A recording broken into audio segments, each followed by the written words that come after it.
We, thanks to our neighborhood with the European Union, can shift from one language to another one.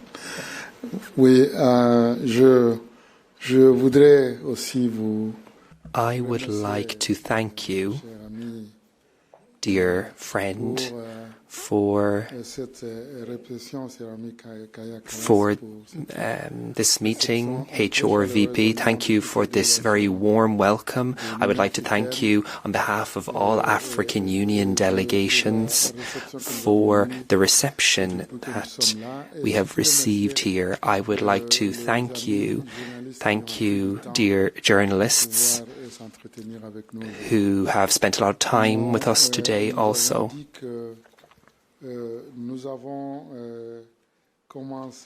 We started the formalizing this strategic partnership of the African Union, and we have developed our partnership, and this is an example of the success. And there are many reasons for this success. There's, of course, geographic proximity, to bear in mind historical links. For 25 years, we have accomplished, more than 25 years, we have accomplished a great deal as part of this strategic partnership. This has been positive overall for European and African populations. The main aspect is peace, security. Development is another aspect. There are also climate issues, or human rights issues. And as part of these issues, there's consultation. We focus on finding specific solutions. And of course, the main chapter that we focus on is peace and security. That was our first chapter as part of this partnership. When it comes to promoting our aspirations, we have had specific results with regard to facilitating trade and investment, and promoting the role of young people and women. We have also embraced certain initiatives. These initiatives make a difference. The Global Gateway, for example. This is a specific point when it comes to development for our strategic agendas. Now, when it comes to our exchanges, we focus on interconnectivity, the connection between our countries, integration projects, infrastructure projects. And an example from my country, we have a consortium, Lobito Corridor, that this demonstrates our determination.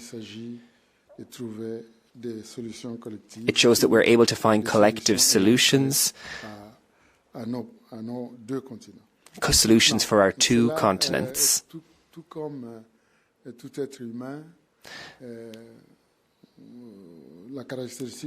Like for all human beings, we share collective characteristics. And we have different characteristics too.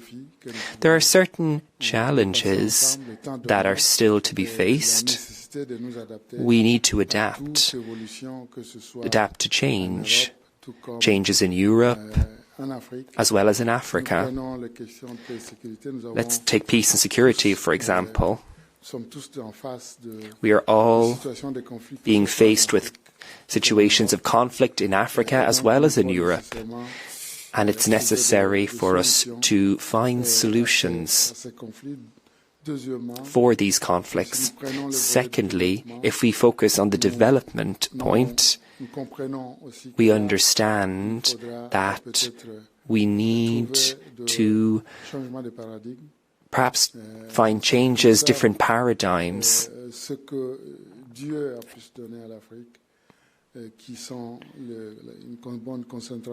There are points that we have to focus on, such as raw materials in Africa, for example, and the extraction of raw materials and processing these raw materials on the ground in Africa. This is a project that we need to focus on. This is part of the diversification of our economy.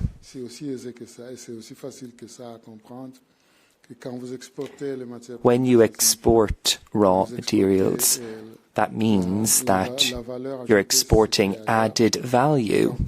That's easy to understand. You're exporting work as part of this, wealth, you're exporting development, and even knowledge. Because when it comes to processing, this is a complex part of the process, and this makes a great difference. And this could change the lives of African peoples. This is a point we need to continue to focus on. We've worked a great deal on food security also. It's lucid that 60% of arable land, lots of sun, lots of water. These are necessary for food security in Africa.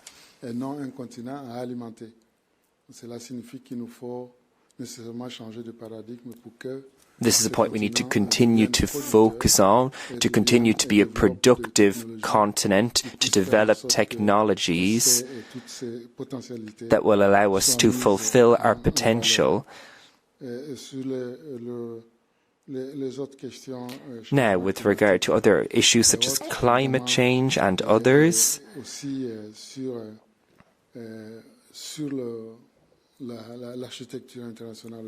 and considering the international architecture on this today, we agree that there's a change that needs to take place when it comes to global governance, especially when it comes to multilateralism. There are certain bodies that are very important for peace and global security. And in the Security Council, this is very important.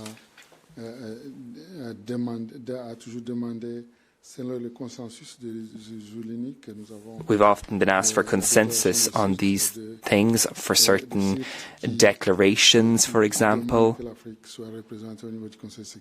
And we all want Africa to be represented at Security Council level, of course. But all that being said, we are conscious of the fact that we need to take and assume our responsibilities. This means that in Africa, we need to make changes too. We need to change things. But this means we could draw comparisons and focus on our partnerships, of course. These partnerships create dialogue, of course, between Africa and the European Union, and these allow us to broach many of these questions that I have just brought up. Thank you very much for giving me this opportunity to speak to this group of friends. You've been with us everywhere. And you help us to go beyond our reflections. Sometimes the person who actually attends the match as a spectator actually sees the game better than those who are playing the game. So